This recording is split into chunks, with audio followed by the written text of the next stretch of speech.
সবাইকে জানাই স্বাগত। আজকে আমি রান্না করব ডিম দিয়ে চিচিঙ্গে ভাজা।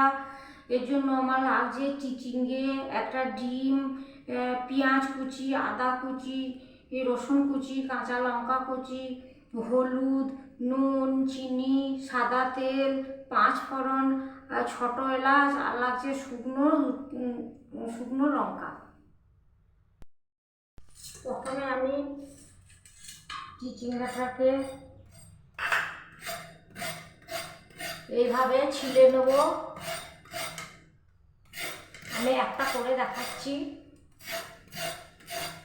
যাতে আপনাদের সুবিধা হয়, সেই জন্য আমি একটা চিচিঙ্গে কেটে দেখে নিচ্ছি আপনারা কীভাবে কাটবেন। সেই জন্য এরকম করে গোল গোল করে, এই দেখুন এরকমভাবে গোল গোল করে আমি কেটে নেব সব চিচিঙ্গেগুলোকে। আমি একটা করে দেখালাম যাতে আপনাদের সুবিধা হয়।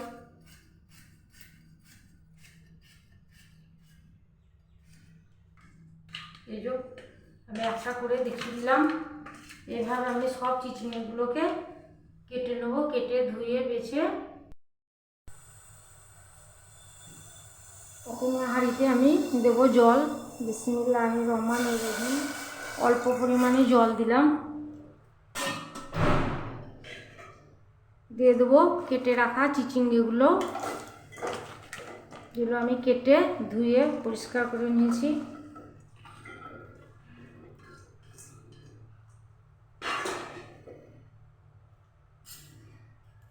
দিয়ে দিচ্ছি একটু পরিমাণে হলুদ,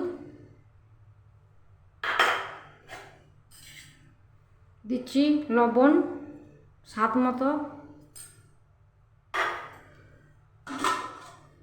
এটাকে দিয়ে আমি ঢাকনা ঢেকে একটু সেদ্ধ করে নেব।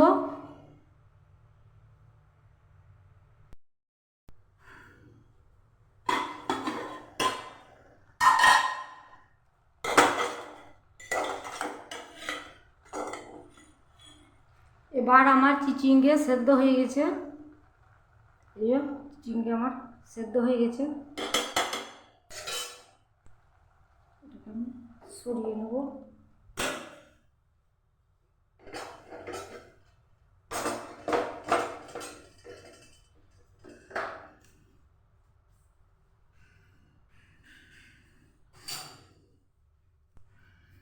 এবার দিয়ে দেবো 3 চামচ মতো সাদা তেল।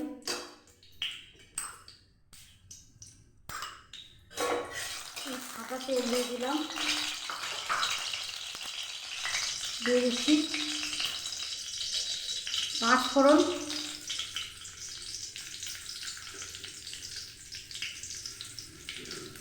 শুকনো লঙ্কা,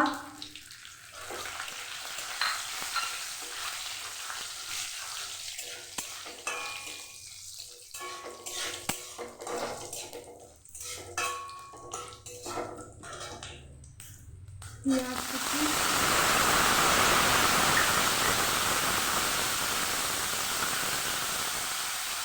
রসুন কুচি দিলাম,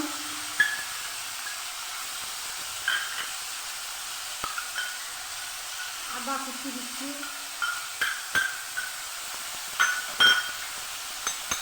দিয়ে দিচ্ছি কাঁচা লঙ্কা কুচি, দিয়ে আমি ভালোভাবে ভেজে নেবো লাল করে।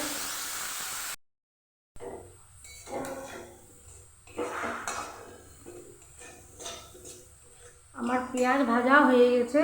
এবার দিয়ে দেবো ডিমটা দিয়ে দিলাম, দিয়ে দেবো একটু পরিমাণ লবণ,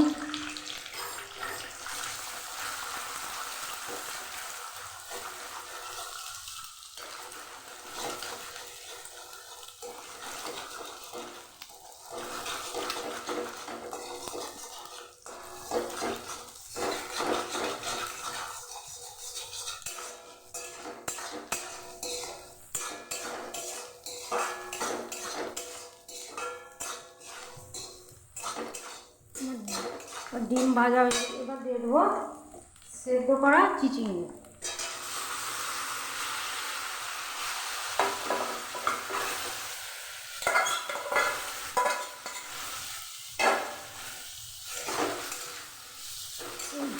ভেজে নেব।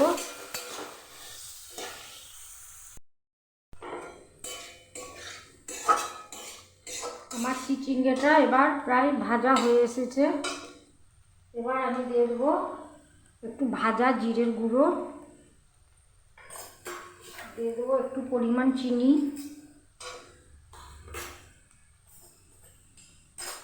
চিচিঙ্গে যাতে গন্ধটা না থাকে সেই জন্য আমি দিয়ে দিচ্ছি দুটো এলাচকে থেতো করে নিয়েছি সেটা। ভালোভাবে এটাকে দিয়ে একটু ভেজে নেব সামান্য, তারপরে পরিবেশন করে দেখাবো। আমার তৈরি ডিম দিয়ে চিচিঙ্গে ভাজা, এটা গরম ভাত, রুটি, পরোটা দিয়ে খেতে অসাধারণ লাগে। আজকে আমার রান্নাটা যদি ভালো লেগে থাকে তাহলে অবশ্যই লাইক শেয়ার করবেন, বেশি বেশি করে বন্ধুদের মধ্যে শেয়ার করে দিবেন। এখনও পর্যন্ত যারা আমার চ্যানেলটিকে সাবস্ক্রাইব করেননি অবশ্যই সাবস্ক্রাইব করবেন আর লাল বেল বাটনটা দেবে রাখবেন, তাহলে সবার আগে আমার রান্না পৌঁছে যাবে আপনাদের কাছে। আজকের মতো আসি, আবার দেখা হবে আগামী নতুন একটা পর্বে। রান্না নিয়ে আমি হাজির হয়ে যাব। ভালো থাকুন, সুস্থ থাকুন, সবাইকে ভালো রাখুন। আল্লাহ হাফেজ।